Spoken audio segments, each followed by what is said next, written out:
안녕하세요. 저보다 1살 어린 남자친구에게 청혼을 받아 얼마 전부터 결혼 준비를 시작한 올해 20대 후반의 여자입니다.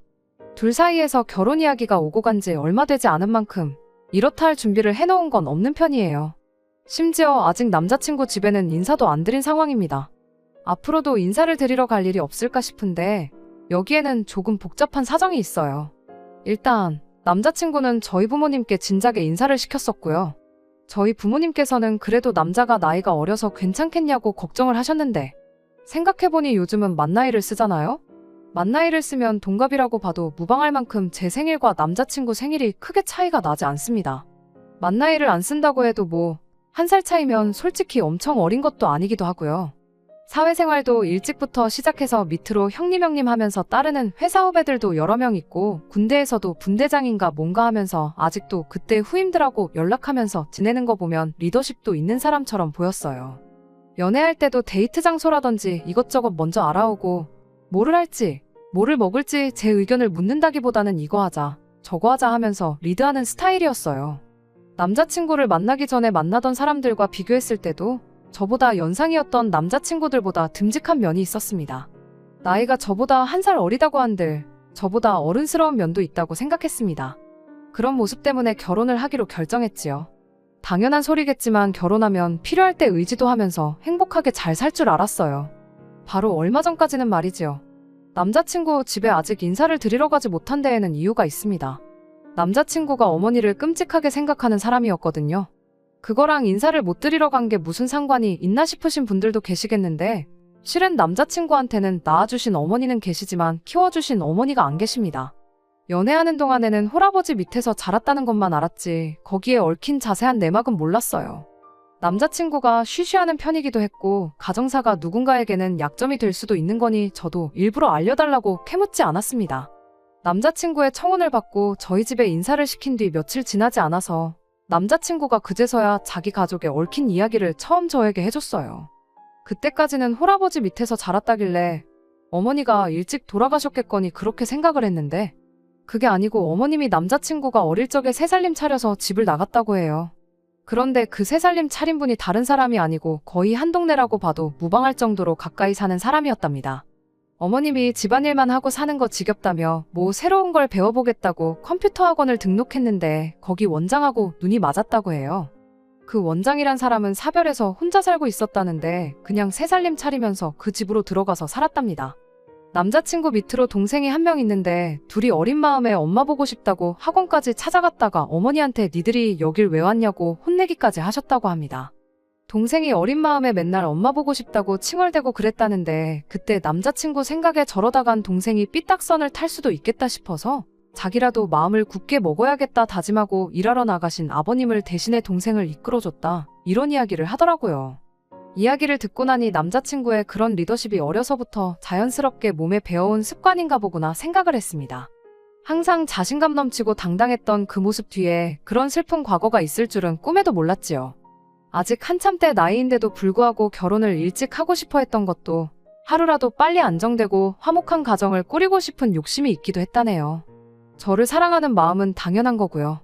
아무튼 남자친구가 자기가 이토록 외롭고 힘든 어린 시절을 보냈다는 이야기를 계속해서 듣게 되었어요. 그런데 남자친구의 이야기를 듣고 있다 보니 남자친구 속마음을 도무지 알 수가 없더라고요. 제가 남자친구였다면 당연히 그런 식으로 어린 자식 둘을 내팽개치고 새살림을 차린 것도 모자라 지척에 살면서 자기 자식들한테 찾아오지 말라고 단호한 말을 꺼낸 어머니가 미웠을 텐데 남자친구 말에는 어머니에 대한 미움보다는 그리움이 더 커 보였어요. 심지어 여지껏 혼자 몸으로 자식 둘을 키워오시고 독립시켜준 아버님에 대해서는 그런 노고에 대한 감사함보다 대체 엄마한테 얼마나 못했길래 집을 나가게 만들었냐는 원망이 더 강해 보였습니다. 백번양보에서 어린 시절에 어머니의 부재가 컸던 만큼 어머니에 대한 그리움은 당연히 있을 수 있다 생각하지만 그렇다고 해서 아버지를 미워할 필요까지는 없는 거 아닌가 싶었거든요. 어쨌든 고생하신 건 아버님이 다 하셨으니까요. 그런데 예상외로 남자친구는 아직 독립 못해서 아버지의 도움이 필요한 동생 때문에 아버지 대접을 해주고 있는 거지 동생만 독립하면 당장 아버지 보고 살 일은 없다는 식으로 말을 해왔습니다. 그런 이유로 저를 집에 인사시키지 않고 있던 거였지요.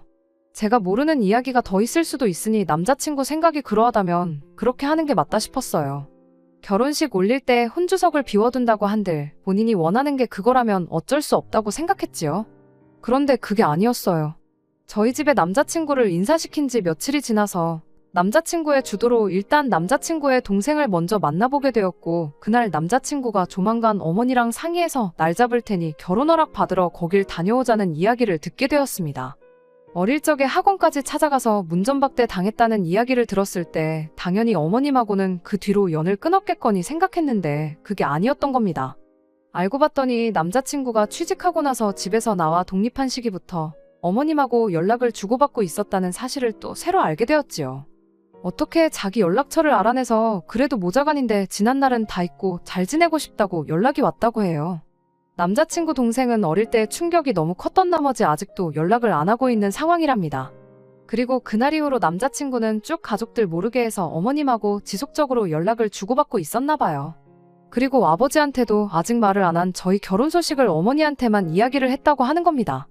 차라리 제가 처음 생각했던 대로 어머님, 아버님 양쪽 다 인사 안 시키고 결혼식 때도 혼주석을 비워둔 채로 진행하자고 했으면 이해라도 했을 텐데. 호적상 실제 가족인 아버지는 빼고 이젠 남이 되어버린 어머니한테만 인사를 시키겠다니 솔직히 이해가 가질 않았고 혼란스럽기까지 했습니다. 그러면서 동시에 다른 걱정도 생기게 되었지요.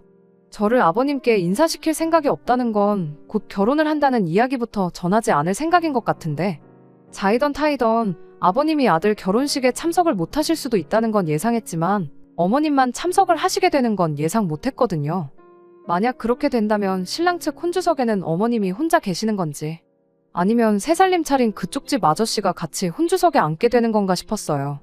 아니나 다를까 남자친구한테 어머님은 하객으로 오시는 거냐 혼주로 오시는 거냐 물었더니 나를 낳아준 어머니인데 혼주석에 자리하시는 게 당연한 거 아니냐고 살짝 화가 난 말투로 말을 하더라고요.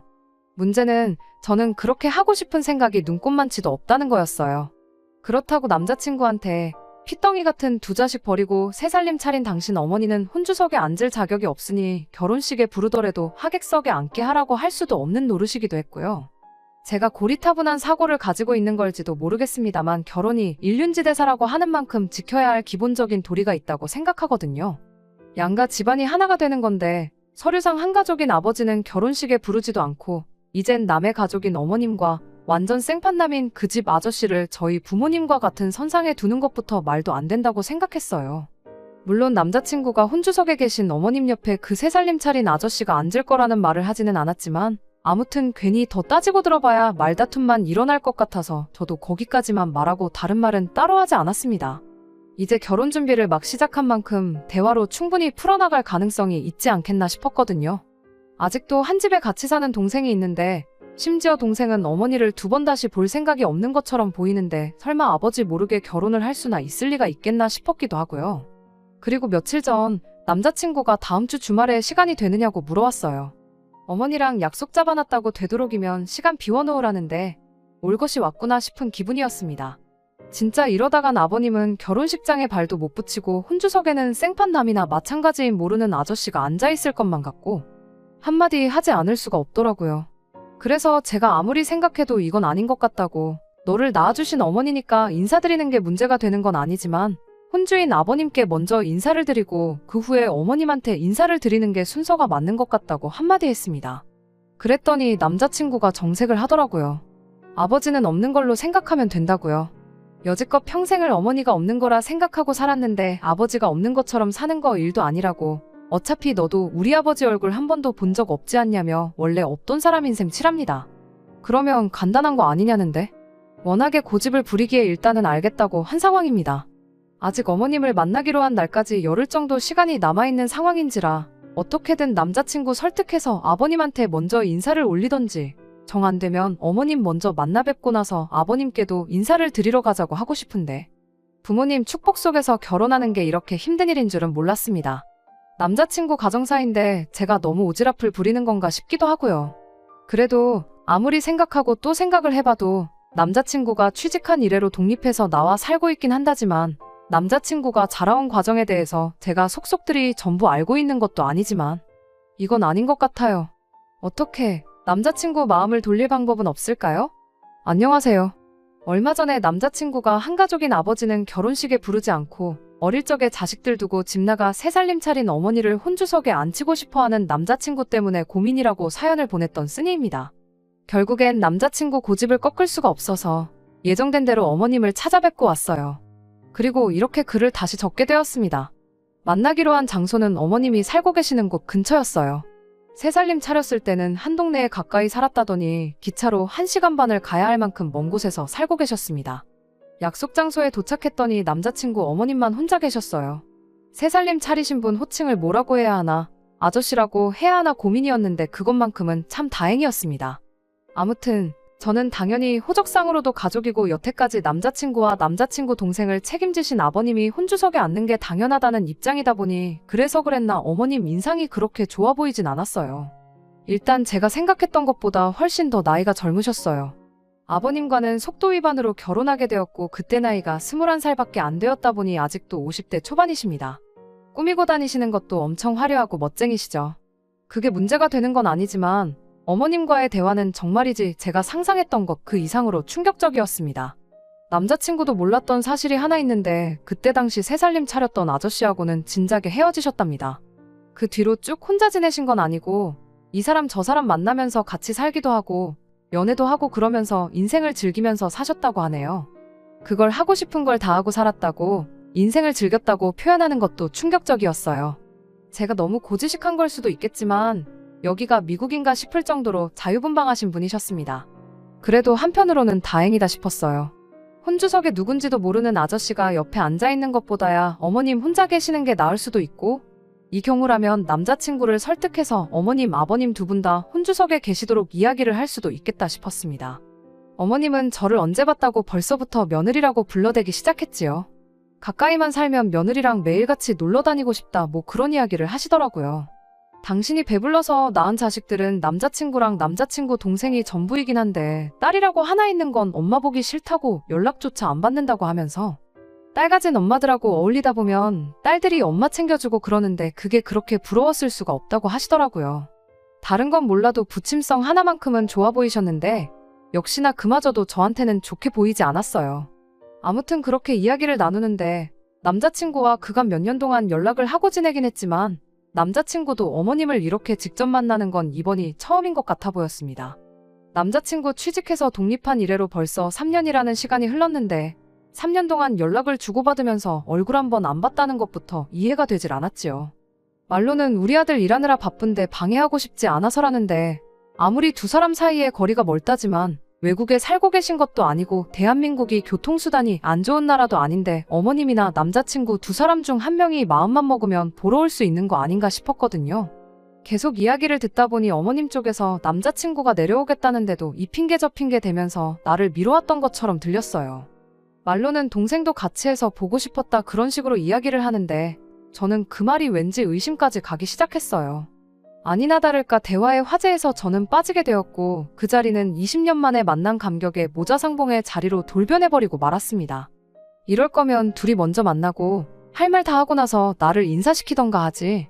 사람 불러놓고 이게 뭐 하는 건가 싶을 만큼 저는 안중에도 없었어요.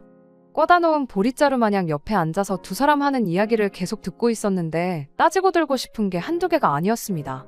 아버님이랑 헤어지게 된 이야기부터 시작하는데 오늘 하루 만에 이 이야기가 다 끝나긴 하려나 싶었죠.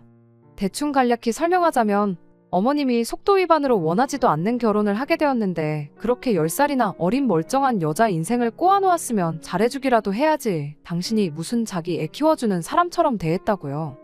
돈 벌어다 주면 그게 다인 줄 아는 아버님의 횡포를 견딜 수가 없어서 집을 나오게 되었던 거라고 하셨어요. 자세한 내막을 알고 있는 건 아닌데 그냥 제가 듣기에는 아버님은 가장으로서 어린 아내와 핏덩이인 자식을 위해 열심히 일을 하셨고 어머님은 평범하게 애 키우는 전업주부의 삶을 사셨던 것처럼 들렸거든요. 산후우울증이니 육아 스트레스니 힘들다는 거 알고 있지만 남자친구 태어나고 2년 지나 둘째인 동생도 태어난 거 보면 딱히 두 분 관계에 큰 문제가 있던 것처럼 보이지도 않았고요. 남자친구랑 동생이 어느 정도 크고 나서 시간적 여유가 생기게 되었을 때 새로운 거 배우고 싶다고 컴퓨터 학원도 다니시고 했던 거 보면 아버님이 어머님을 어디 밖에도 못 나가게 하고 집에서 애만 키우라고 하셨던 분도 아닌 것처럼 보였고요. 아무튼 그렇게 같이 새 살림 차린 그 학원원장과는 3년 정도 같이 살다가 그러다가 갈라서고 어머님 혼자 이쪽 지역으로 내려오시게 되었다고 해요. 어떻게 헤어지게 되었는지에 대해서는 이유를 따로 설명해주지는 않으셨습니다. 남자친구는 그 이야기를 듣고 그 사람은 고작 3년 만에 어머님하고 갈라서려고 우리한테서 어머니를 빼앗아갔던 거냐며 분개했지만 어머님 혼자 이 지방까지 내려오게 된 데에는 분명히 갈라설 만한 이유가 있었을 거라 생각합니다. 누구 잘못인지는 모르지만 어머님이 어쩌다 그렇게 된지 설명을 생략하는 것만 봐도 대충 짐작이 가는 상황이었고요. 아무튼 그 뒤로 이 지역에 정착해서 혼자 지낼 때도 있었고 혼자 지내는 다른 사람과 같이 지낸 적도 있었고 그런 식으로 살다 보니 갑자기 자식들이 그리워져서 어떻게 남자친구 연락처를 알아내서 용기 내 연락을 하셨던 거랍니다. 이야기 듣는 내내 뭐 하나 명확하게 오해를 풀 만한 이야기는 없었어요. 제가 너무 삐딱한 자세로 어머님이 하는 말을 들어서 그런 걸 수도 있겠다 싶기도 했습니다. 남자친구는 눈물까지 보이며 어머니가 그간 고생 많으셨던 것 같다며 뚝뚝 눈물까지 흘리고 있었기 때문이에요. 이야기가 길어지는 덕분에 주문한 음식들에는 손도 대지 않은 상황이었지요. 대충 이야기 마무리되고 나서 그제서야 식사를 시작했는데 남자친구가 이것도 맛있다 저것도 맛있다 하면서 어머니도 드셔보시라 하는데 그 모습을 보니까 어머니가 있는 일상이 저한테는 당연한 것인데 남자친구한테는 얼마나 갖고 싶은 일상이었을까 싶기도 하고 또 그간 어머니가 얼마나 그리웠을까 그런 생각도 들고 안쓰럽기도 하더라고요. 그렇다고 해서 여태까지 자기를 키워준 아버지를 결혼식에 부르지도 않을 만큼 미워할 필요까지 있나 싶긴 하지만서도 저는 어머니 없이 자라온 그 심정을 절대 이해 못하겠다는 생각을 하니까 또 제가 너무했나 싶기도 하고 정말 오만 가지 생각이 동시에 들었습니다. 혼주석에 관련한 이야기 또한 솔직히 남자친구가 직접적으로 언급한 적도 없던 부분이었고 어머님 또한 대화 시작할 때 새살림 차렸다던 그분과는 진작에 갈라섰다는 말까지 하셨다 보니 제가 생각했던 최악의 경우는 볼 일이 없겠구나 싶었고 그냥 이 상황을 인정하고 받아들여주는 게 좋겠다 싶었어요. 다른 사람도 아니고 아버님 몰래 결혼식을 올린다는 이야기는 여전히 받아들이기 힘들었지만 그거야 뭐 제가 처음에 생각했던 것처럼 대화로 천천히 해결해보면 되겠다 싶었죠. 여전히 결혼식까지는 시간이 넉넉한 상황이었으니까요. 식사를 다 마치고 나서 계산은 남자친구가 했어요. 밥값이 꽤 많이 나왔었거든요. 식사 마치고 나서 계산할 때 되니까 어머님이 먼저 밥 잘 먹었다고 커피는 자기가 쏘겠다고 말을 꺼내고는 먼저 가게 밖으로 나가셨어요. 어른이라고 무조건 계산을 해줘야 한다는 건 아니지만 그래도 몇십 년 만에 처음 아들을 직접 만나는 자리였던 데다가 거기에 저까지 있었는데 조금 의아했어요. 이후 저희는 택시를 잡아서 어머님이 자주 가신다는 카페로 향했습니다. 메뉴를 고를 것도 없이 카페 들어서자마자 어머님이 먼저 가서 아메리카노 3잔을 주문하셨어요. 밥 먹은 직후라 그런지 달달한 게 땡겼지만 카페에서도 제일 싼 메뉴로 묻지도 따지지도 않고 시키신 것 그리고 밥값 계산할 때 먼저 쪼르르 나가신 것으로 보아 어머님이 현재 주머니 사정이 별로 좋지 않구나 하는 걸 대번에 짐작할 수 있었습니다. 아무튼 식사하는 동안에는 감격의 모자 상봉과 더불어 어머님이 그동안 어떻게 지내오셨는지에 대한 이야기가 대화의 주된 주제였다 보니 카페에 와서야 비로소 저희들 결혼에 대한 이야기가 오가기 시작했어요. 어머님이 처음 저희한테 했던 질문이 두 사람 다 나이가 20대 후반인데 무슨 돈이 있어서 결혼을 하기로 했느냐는 질문이었어요. 마침 남자친구네 회사에서 결혼한 직원에 대해서 2억까지 전세금을 지원해주는 복지제도가 있는데 그걸 이용해서 일단 신혼집 먼저 구하고 차근차근 하나씩 맞춰나갈 계획이라고 설명드렸습니다. 그 말을 듣고는 어머님이 역시 우리 아들이라면서 능력이 있으니까 회사에서 그만큼 지원해주는 거 아니겠냐고 엄청 좋아하시더라고요. 그러더니 저한테 우리 며느리는 돈을 얼마나 버느냐고 대놓고 물어오셨어요. 말투가 마치 우리 아들 덕분에 신혼집 문제를 해결한 거나 마찬가지인데 너는 우리 아들 해오는 만큼 해오는 건지 한번 확인해봐야겠다는 말투였죠. 월급에 대해서 숨길 것까진 없지만 대답하기 조금 꺼려지는 질문이었는데 그래도 거기서 비밀이라고 하기도 뭐해서 그냥 한 달에 300 정도 벌고 있다 솔직하게 대답했습니다. 성과급 같은 거 생각하면 350 정도 받는다고 봐도 무방한데 굳이 거기까지 말할 필요는 없겠다 싶어서 참았네요. 그런데 계속해서 어머님 입에서 나오는 질문들이 전부 다 돈에 관한 이야기였어요. 저희 부모님 이야기까지 물어보시면서 두 분이 같이 살고는 있는지, 노후 준비는 다 되어 있는지부터 살고 계신 집이 자가인지 전세인지, 대출은 남아있는지까지 대답하기 난감한 질문들을 계속해서 물어오셨습니다. 쏟아지는 질문들이 너무 부담스러워서 잠깐 화장실 좀 다녀오겠다고 하고 자리에서 일어났어요. 겸사겸사 분위기도 환기시키고 제가 자리를 비운 만큼 대화의 화제도 다른 곳으로 돌아가지 않을까 생각을 했거든요. 두 사람이 화장실 쪽을 등지고 앉아 있었는데 둘이 무슨 대화를 나누는지 제가 가까이 오도록 눈치도 못 채고 대화에 열중한 상태였어요. 저도 정확한 내용이 뭔지는 아직도 모르지만 전후 상황을 유추해보면 조금 애매한 내용이었습니다. 용돈이 어쩌고 한 달에 150이면 충분하다는 내용이었고 제가 자리에 가까워오자 두 사람이 황급하게 대화를 멈췄거든요. 혹시나 싶어서 무슨 이야기 나누셨냐 물어보니 별거 아니라는 듯이 얼버무리기 시작하는데 그게 아직도 신경 쓰이긴 하네요. 아무튼 제가 생각한 대로 제가 화장실에 다녀오는 동안 분위기가 많이 환기되어서 더 이상 저희 집 경제 상황에 대해서는 이야기가 나오지 않았어요. 어머님이 아들이랑 이렇게 같이 시간을 보내니까 너무 좋다고, 이렇게 좋은 줄 알았으면 진작에 그 사람이랑 갈라섰을 때부터 연락을 하고 지낼 걸 그랬다 하시면서 또다시 모자상봉의 감동에 취하기 시작했습니다. 저희가 기차를 타고 왔다 보니 돌아가는 시간을 맞춰야 해서 어머님과 인사하는 자리는 그렇게 어영부영 끝이 나게 되었습니다. 어머님이 저희를 기차역까지 배웅해 주셨는데 헤어지기 직전에 어머님이 충격적인 이야기를 하나 더 꺼내오셨어요. 3주 정도 뒤에 다시 한번 내려올 수 있냐고요. 날짜를 확인해보니 금요일이었는데 회사에 휴가를 내서라도 둘이서 같이 오라고 하시더라고요. 기차표는 토요일에 돌아가는 표로 끊으라고 하셨고요. 무슨 일 때문에 휴가까지 내서 오라는 건가 싶었는데 어머님이 혼자 살고 있는 집도 구경시켜주고 지금 같이 살고 있지는 않지만 만나고 있는 사람이 있는데 그이도 소개시켜주고 싶다고 하더라고요. 제가 대답도 하기 전에 남자친구가 당연히 시간을 내겠다고 대답을 했어요. 그런데 저는 그때부터 거의 멘붕 상태나 마찬가지였습니다.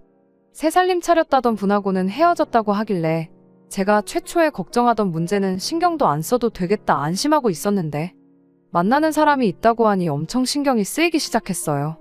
저는 굳이 안 봐도 되는 사람이긴 했는데 괜히 저 없이 셋을 만나게 했다가는 무슨 이야기가 오가게 될지 모르겠어서 그날 나는 안 간다고 말하기도 뭐하더라고요. 거기에 집에 오는 기차 안에서 남자친구한테 아까 카페에서 나 화장실 다녀오는 동안 어머님하고 무슨 이야기 나눴냐고 물어봤는데 별 이야기 안 했다고 얼버무리는 모습을 보니 더더욱이 그날 안 가겠다고 할 수가 없었습니다. 그리고 시간이 흘러 벌써 다음 주가 다시 내려가기로 한 그날이에요. 여전히 남자친구는 아버님한테 저를 소개시켜주고 싶은 마음이 없어 보이고요. 그날 카페에서 저 없이 둘이 나눈 대화 내용을 유추해보건대 아무래도 결혼하면 어머님한테 보낼 용돈에 대해 이야기하는 것 같은데 남자친구한테 몇 번을 물어봐도 시원하게 대답도 안 해주고 이젠 혼주성 문제가 아니라 용돈 문제로까지 골머리를 썩게 생겼으니 정말 미치고 팔짝 뛸 노릇입니다. 한 달에 150이면 남자친구 월급의 절반 정도 되는 액수거든요. 다음 주 돼서 내려가 보면 대충 갈피가 잡힐 것 같기는 한데 진짜로 제가 생각한 최악의 상황으로 흘러갈까봐 그게 너무 걱정입니다. 안녕하세요. 오늘 올리는 글로 더 이상 글을 올릴 필요가 없게 되었습니다.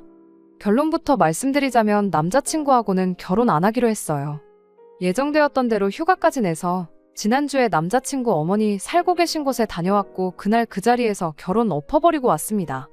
진작에 아버지를 결혼식에 안 부르겠다는 헛소리 할 때 알아보고 때려쳤어야 하는데 무슨 좋은 꼴 보겠다고 2달 반이라는 긴 시간을 버텼는지 참 후회가 되네요. 이번에는 남자친구 어머니가 기차역까지 저희를 마중 나오셨어요. 거기서 곧바로 택시를 잡아서 어머님 집으로 향했고요. 물론 택시비 또한 남자친구가 냈습니다. 어머님 혼자 살고 계시는 집이다 보니 집이 많이 좁은 편이었는데 저희 온다고 음식 준비하다가 시간 맞춰서 역에 마중 나오신다고 미처 정리를 못하고 나온 건가 싶을 정도로 집이 난장판이었습니다. 그래도 아들하고 아들 며느리 될 사람 온다고 이번엔 저희를 위해 진수성찬을 차려주시려고 하는 건가 싶었는데 그게 아니었어요. 외투를 벗어서 어디다 걸어놓아야 하나 두리번대고 있는 저한테 앞치마부터 건네주셨거든요. 저희가 조금 더 일찍 왔었으면 좋았겠다며 혼자 하느라 아주 죽는 줄 알았다고요. 아직도 할 일이 산더미니 일단 당신부터 도우라면서 저를 잡아 끌었어요. 그러던 와중에 남자친구한테는 앞치마가 아니라 TV 리모컨을 쥐어주시더군요. 엄마가 힘든 건 다 해놨으니까 둘이 하면 금방 끝날 거라며 1시간 정도 가서 TV나 보고 있으라고요. 저는 영문도 모른 채 어머님 손에 이끌려 바닥에 앉아서 온갖 전을 부치기 시작했습니다. 명절 때 저희 집에서 음식 준비하는 거 몇 번 도와드렸던 적이 있어서 어려울 건 없었어요. 어머님은 주방과 거실을 분주하게 왔다 갔다 하시며 이 음식 저 음식 마무리 짓는데 열중이셨고요. 대충 보니까 탕국에 갈비찜, 삼색나물에 이것저것 하고 계셨는데 거기에 제가 동태전에 육전, 산적까지 붙이고 있었으니 누가 봐도 이건 저희 온다고 차려내는 잔치 음식이 아니라 제사 음식을 준비하고 있구나 싶었어요. 어머님이 밑준비 해놓은 전을 거의 다 부쳐갈 때쯤 어머님도 다른 음식들 하던 게 다 끝났는지 제 쪽으로 오더라고요. 제가 해놓은 걸 보더니 벌써 이만큼이나 해놓았냐며 아주 손이 야무지다고 1등 며느리감이라고 칭찬을 해주시는데 칭찬을 받고도 그렇게 기분이 안 좋아 보긴 또 처음이었네요. 아무튼 그렇게 도착하자마자 1시간 정도 일을 했어요.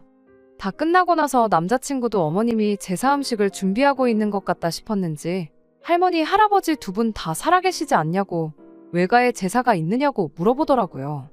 그리곤 어머님 입에서 정말 생각지도 못한 대답이 이어졌습니다. 왜? 지난번 저희랑 헤어질 때 저희한테 만나고 있는 분을 소개시켜주겠다고 하셨잖아요? 내일 그 집에 제사가 있어서 어머님이 음식을 준비한 거랍니다. 남자친구도 그건 이해하기 힘들었나 봐요. 만나는 사람이면 결혼한 것도 아니지 않냐. 어머니가 왜 그 집 제사 음식을 준비하시냐고 따져묻더라고요. 그런데 이어진 어머님 대답이 아주 가관이었습니다. 그이가 제사를 얼마나 중하게 여기는 사람인 줄 아냐면서 다 당신이 그 사람하고 잘 되기 위해서 하는 거라고요. 그 집 구석 옆편네가 워낙에 제사 준비하는 걸 싫어해서 그이가 아주 갈라선에 만에 벼르고 있는 상황인데 자기가 내일 그 집에 이 많은 제사 음식을 가지고 찾아간다고 생각해보라는 겁니다. 그 대답에 남자친구도 어이가 없다는 표정이었습니다. 지금 그러니까 만나고 있다는 분이 혼자 지내는 분이 아니고 아직 가정이 있는 사람이었냐고 묻더라고요.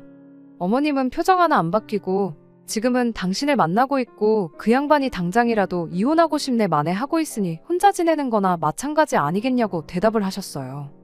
이어서 한다는 말이 그 양반이 제사에 목숨 걸고 성질이 더러워서 그렇지 돈 하나만큼은 많은 양반이라고요. 당신이 하루빨리 그 사람하고 잘 돼야 저희한테도 이득이라는 겁니다. 당장 저희들 결혼할 때 뭐 대단한 거 해줄 수는 없겠지만 그래도 당신이 그 사람하고 잘 돼야 너네한테 손 안 벌리고 살 수 있다고요. 그리고 그때 남자친구가 지난번 카페에서 제가 잠깐 자리 비운 사이 어머님과 나눈 이야기가 무슨 이야기였는지도 알게 되었습니다. 제가 들은 대로 제가 예상한 대로 결혼하고 나서 받을 용돈에 대해서 이야기를 나누고 있던 거였지요. 몰랐던 사실도 하나 알게 되었네요. 남자친구가 취직한 이래로 어머님한테 매달 50만 원씩을 보내고 있던 사실까지요. 그날 150만 원 어쩌고저쩌고 이야기가 나왔던 것도 어머님이 남자친구한테 50만 원 가지고는 생활이 힘들다며 결혼하면 매달 보내주던 생활비를 올려달라는 취지로 말을 꺼냈던 거였나 봐요. 그나마 당시에 그 순간에 다행이다 싶었던 건 남자친구가 그렇게는 안 된다고 매달 50만 원이 보내드릴 수 있는 최대다 하고 거절을 했던 상황이었던 거죠. 어머님 딴에도 자존심 상해서 이렇게까지 하고 싶지는 않았는데 하루빨리 그 사람 그 집 옆편네랑 갈라서게 하려면 이 방법밖에 없다고 그래야만 당신이 저희들 결혼하고 저희한테 손 벌릴 일이 없는 거 아니겠냐며 너무 나쁘게만 생각하지 말아달랍니다. 고작 1시간 도와드린 게 전부지만 그 이야기 들으니 음식이 귀하고 나발이고 부쳐놓은 전을 엎어버리고 싶은 마음밖에 없었습니다. 그리고 이거 재수없었다간 어머님 남자친구분이 혼주석에 앉게 될 수도 있겠다 싶기도 했고요. 남자친구가 언성을 높이면서 왜 그러시냐고 그렇게 자존심 버려가면서 내 도움 안 받게 되면 자기 마음은 편하겠냐며 제사 음식이고 나발이고 가져가지 말라고 하더라고요. 거기까지만 보면 잘 마무리되는 상황인가 싶었는데 남자친구가 난데없이 돈 때문에 그러시는 거면 자기가 그냥 매달 150씩 보내드리겠다. 괜히 우리 때문에 자존심 버려가면서 살지 마시라 한마디를 하는 겁니다. 그랬더니 어머님이 남자친구를 부둥켜 안으며 그래도 엄마 생각해주는 건 아들밖에 없다며 눈물을 콸콸 쏟아내는데 그 상황을 보고 제가 아무 말 하지 않을 수가 없었어요. 매달 150을 누구 돈으로 어떻게 드리겠다는 거냐고 남자친구한테도 너 나랑 상의 한마디 없이 그걸 마음대로 결정지으면 어떡하냐고 따졌습니다. 그랬더니 남자친구가 저한테 성질을 내더라고요. 너는 네 시어머니가 자식을 위해 자존심까지 버리겠다는데 고마워는 못할 망정 그게 할 소리냐면서 분위기 파악이 안 되냐대요? 그리고 저는 이때 벌써 결혼을 포기했던 것 같아요. 이런 사람하고 결혼해봐야 제 속만 골아터지지 좋은 꼴 보고 살지는 못하겠구나 싶었거든요. 저는 남자친구에게 시어머니는 누가 내 시어머니냐고 곧바로 따졌습니다. 여태껏 혼자 힘으로 자식 키워주고 독립까지 시킨 아버지 제쳐놓고 멀쩡히 가정 있는 사람 꼬셔서 첩질하는 사람을 두고 내 시어머니라고 하고 싶은 거냐고. 정신 좀 차리라고요. 그리곤 어머님한테도 한마디 했어요. 상황 보아하니 어머님이 아들이 보고 싶었던 게 아니라 아들 독립했다는 소식에 한 달에 50만 원이라도 뜯어내고 싶어서 연락하셨던 거 아니냐고요. 첩지를 해서 그 집 본처 자리를 차지하던 장가 보내놓은 아들한테 매달 150만 원씩 뜯어내던 어머님은 손해보는 거 아무것도 없는 거 아니시냐고. 엄마 없이 자란 걸 평생의 상처로 여기던 불쌍한 아들 마음을 이런 식으로 이용하는 게 어디 있냐고. 진짜 엄마가 맞기는 하냐고 한마디 따졌습니다. 어린 자식들 두고 멀쩡한 집 파탄 내고 새 살림 차린 것도 모자라 이제는 또 멀쩡한 가정 하나 파탄 내려고 첩질하는 사람이 남의 집 제사에 기웃거리시냐고 그렇게 살지 말라고 한마디 했어요. 제가 이렇게 일침을 놓는 걸 가지고 남자친구가 저한테 고마워해주길 바란 것까진 아니었는데 남자친구는 저한테 고맙다거나 미안하다고 사과를 하기는커녕 너 지금 우리 엄마한테 말버릇이 그게 뭐냐고 개거품을 물더라고요. 어차피 결혼하기로 한 거 파토낼 각오로 내지른 건데 남자친구까지 저러니 저도 더는 참을 필요가 있나 싶었어요. 그래서 일단 제가 영문도 모르고 붙여놓은 전부터 바닥에 내동댕이 쳐버렸습니다. 나물 묻혀놓은 거 담아놓은 것도 그대로 싱크대에 털어버리고 탕국이랑 갈비찜 해놓은 냄비까지 다 엎어버리고 나서 남자친구와 남자친구 어머니한테 한마디 했어요. 어머님은 이걸로 이제 첩질도 못하게 된 것 같으니 엄마 불쌍하게 여기는 아들하고 둘이서 살면 되겠다고 했어요. 동시에 남자친구한테는 힘들게 되찾은 어머니를 누군지도 모르는 다른 남자한테 빼앗길 뻔한 거 내가 되찾아준 거니까 나한테 성질 부리지 말라고요. 그리고 두 번 다시 어머니 다른 사람한테 넘겨줄 생각 말고 끔찍히 아끼는 아들이 평생을 모시고 책임지고 살면 되는 거 아니겠냐고 한마디 해줬습니다. 겨우 이딴 것 때문에 내가 회사에 휴가까지 내고 내려온 게 아깝다고 내일까지 있을 것도 없고 나는 먼저 돌아갈 테니 음식 다시 해서 그 집구석에 갖다 바치던 알아서들 하라고 말하고 저는 그 집을 빠져나왔어요. 그리고 그 길로 기차표 새로 끊어서 집으로 올라왔습니다. 애초에 혼주석에 누가 앉고 그런 게 문제가 아니었어요. 애초에 대화로 풀어서 들을 머리가 있던 사람이었으면 키워준 아버지 은혜도 모르고 어머니만 결혼식에 부르겠다는 말도 하지 않았을 테니까요. 그때 벌써 파혼을 했었어야 했는데 거의 3달에 가까운 시간을 낭비한 기분이네요. 아무튼 그렇게 남자친구하고는 끝이 나고 말았어요. 끔찍히 여기는 어머니 눈치가 보여서 그런가 그날은 물론이고 다음날이 밝을 때까지 저한테 연락 한 통 없더라고요. 그 덕에 오히려 마음을 굳게 먹을 수 있었어요. 괜히 미안하다, 잘못 생각했다 연락이라도 오면 어떻게 해야 하나 싶었는데 말이죠. 얼마 전에 남자친구가 아니라 남자친구 여동생한테서 전화가 왔었어요. 처음 어머니한테서 연락이 왔다고 했을 때부터 자기가 연락 못하게 막았어야 했다며 저한테 미안하다고 사과를 하더라고요. 오히려 아직 대학생밖에 안 된 여동생이 생각이 더 깊구나 싶었습니다. 남자친구 때문에 아주 집이 난리가 났다고. 어머님이 50만 원 가지고는 생활이 불가능하다고 그래서 아예 서울로 모시고 왔다고 그러더라고요. 심지어 남자친구가 회사에서 내준 독신자 전용 사택에서 살고 있었는데 어머님하고 같이 지낼 수가 없으니 어머님을 본가로 모셨대요. 집이 아주 풍비박산이 나기 직전이라면서 어머니는 자기가 어떻게든 해결해 볼 테니 저보고 지 오빠 좀 설득해서 다시 결혼하면 안 되겠냐고 사정사정을 하는데 동생한테는 미안하지만 다시 잘해볼 생각은 추호도 없다고 단호하게 한마디 해주고 전화를 끊어버렸습니다. 그래도 한편으로는 어머님한테 고마운 점도 있어요. 괜히 결혼하고 나서 저희들 앞에 나타났다면 그건 그거대로 더 큰일이었을 테니 말입니다. 깔끔하게 상견례도 하기 전에 결혼을 파토낼 계기를 주신 점이 참 감사할 따름이에요.